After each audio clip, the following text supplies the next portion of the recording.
All right, today we are joined by Congressman Khanna. Congressman, thank you so much for being here. Thank you for having me.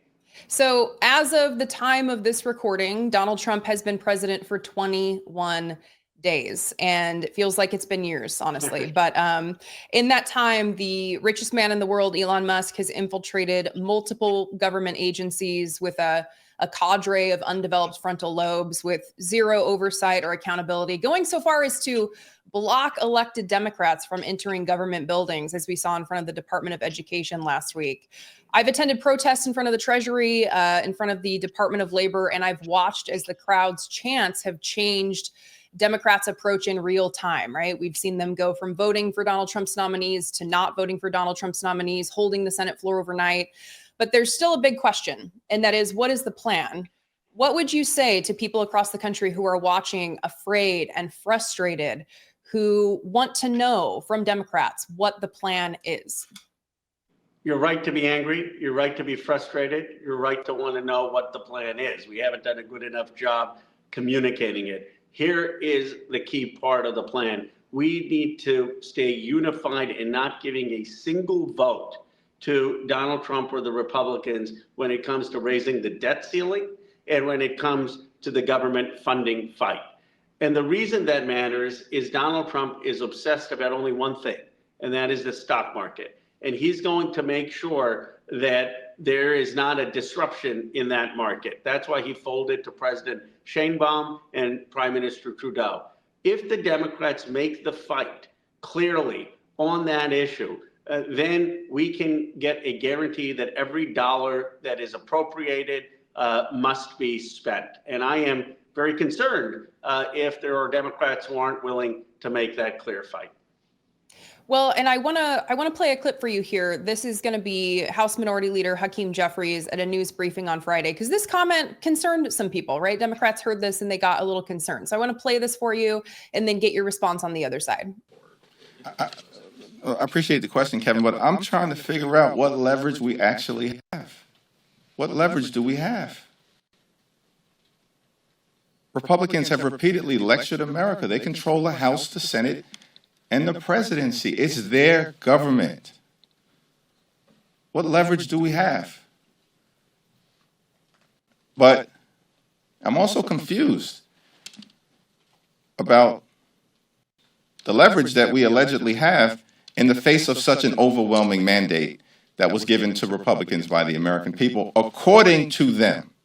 So what do you say to Democrats across the country who heard that and thought, oh God, do we not have leverage? What are we going to do? I think Leader Jeffries was making the point that the problems are for the Republicans to own, because they have both chambers and the presidency. And if things are not going well, the Republicans own the blame. But the reality is that we do have leverage, and that is the debt ceiling vote and the vote to fund government. And the reason we have that leverage is the Republicans have 30, 40 people who will never vote to fund government or raise the debt ceiling. They rely on Democratic votes. This has happened over the last decade. And so we do have leverage there. And the only other thing I would say is this isn't some huge mandate. Yes, they have all the levers of power, unfortunately. But if the election had gone 1.5% the other way, we would be talking about Kamala Harris with the Democratic House. So we need to recognize we still speak for about 50% of the people, and we need to be willing to make this fight on the debt ceiling. Absolutely. I'm glad that you made those points. I think that's really, really important. Last Wednesday, Democrats on the House Oversight Committee voted to subpoena Elon Musk, and the vote failed. Media reports said that you missed the vote because you were not aware it was happening.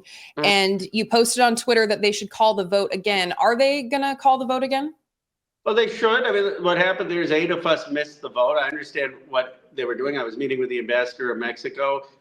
They thought that 6, 7 Republicans weren't there, so they could sneak the vote and try to get the vote when the Republicans were absent. 2 of us Democrats were also absent, but the Republicans came rushing back. I immediately went to the committee, said I would vote to subpoena Elon Musk. Elon Musk then replied, "Don't be a dick," and started to attack me. But I think we must have this vote again. Now, look, it's likely to fail because there are more Republicans than Democrats on the committee, but it needs to be clear that the Democrats are standing up for the Constitution. And I have done that both privately and publicly with Elon Musk.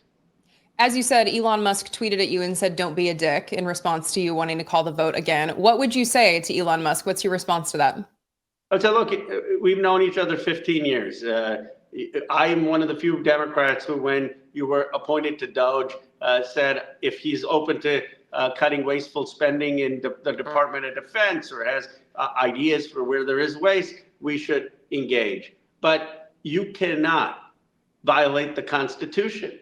You cannot appoint a number of people in their 20s and say, we're going to unilaterally stop payments. This is bigger than you or me or politics. This is the United States Constitution, Article 1, that Congress gets to make decisions on the power of the purse. And you will undermine your own efforts if you are seen as violating the Constitution. Why not instead come transparently, show the fraud or waste that you have found, and force Congress to cast an up or down vote? And if you have found things that are truly wasteful, then you will embarrass Congress into voting for that.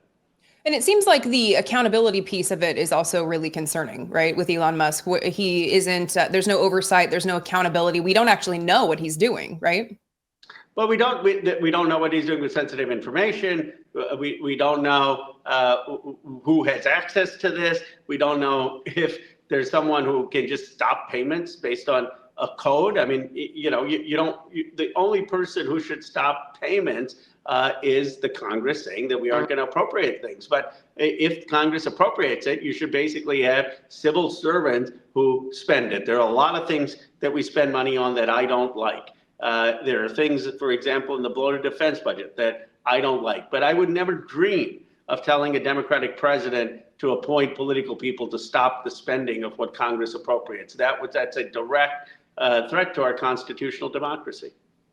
Well, and you brought up DOGE, and you recently had an exchange with Vice President J.D. Vance on Twitter as well, because of the DOGE employee who was found to have posted racist things, including normalize Indian hate, and he was fired and then rehired. And J.D. Vance talked about giving grace to this person. And you asked the question of, does J.D. Vance want to see an apology from this person before being rehired on? And it just got me thinking about, who in our society and who the Republican Party is censoring and not giving grace to. And I guess just as we wrap here, I'm curious, in the Republican Party, if you support diversity, you're a problem. But if you promote racism online, it's like, let's give you the grace. Do you have some thoughts about the imbalance related to who gets second chances in a Donald Trump, Elon Musk administration and who does not? Well, it's a very thoughtful point, because if you are in any way promoting diversity, inclusion, you don't get a second chance. They want you out. They have a memo saying those people should be laid off. And yet, if you made blatantly racist comments, I don't think even J.D. Vance doesn't deny that the comments themselves were racist. He said normalize Indian hate. He said repeal the 1964 Civil Rights Law, which is what Dr. King fought for, to end segregation of public accommodations. I mean, imagine that, going back to restaurants that people it can discriminate on where folks sit based on whether they're black, white, or Indian. And then you're saying to this person, now we're going to rehire you. And people should look at the exchange, because I said, I was willing even to give this person a second chance and saying he shouldn't be canceled just for social media comments he made 3 months ago, if he was willing to retract them and apologize. And J.D. Vance said that I discussed him and I'm being whiny by saying this, and that he should be hired back without having any accountability.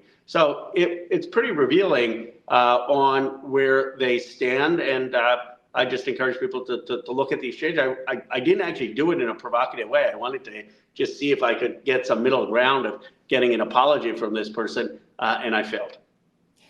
Yeah, and I guess that brings up another question of, do you feel like there's an imbalance in the way that Democrats and Republicans are kind of fighting this fight, right? I feel like a lot of times Democrats defer to the decency and kindness that we've seen from like decades past, whereas Republicans are really gloves off at this point. Do you think that there is a shift in maybe the tone and communication that's necessary to make progress with Republicans right now? I think we need to be tough and call out power like I did. I mean, I took on both the left and right hand of Donald Trump with Elon Musk and J.D. Vance in 1 week, and did it on their platforms. But I don't think we have to compromise our appeal to the better sense of civility and communication and our principles. I look at my own grandfather who spent 4 years in jail under British colonialism. That was the cruelest form of colonialism, one of the cruelest forms of colonialism. And he did it with the Gandhian ideals of standing up for decency, as did Dr. King, as did John Lewis, as did Barack Obama and Michelle Obama. I believe we can be tough without being obnoxious. And that to me is what separates Democrats. Mm-hmm. Do you think it's too tough to set an expectation that like maybe racists shouldn't have a position of power in the government? Because I know you use the word cancellation, and I guess I'm sitting here thinking, I don't know that it's off limits to say maybe someone isn't he like 25? He's an adult man, this DOGE employee. It's not like he's never going to be able to get a job again. It's not like he can't go and work somewhere else, but maybe you just don't have a position in the halls of power.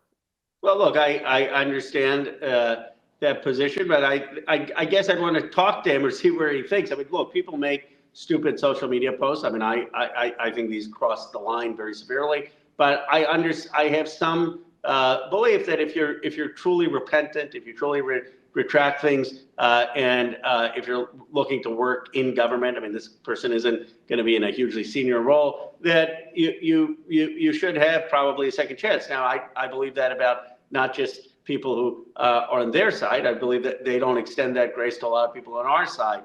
But I do think at the very least you need accountability. And what is missing here is any sense of accountability.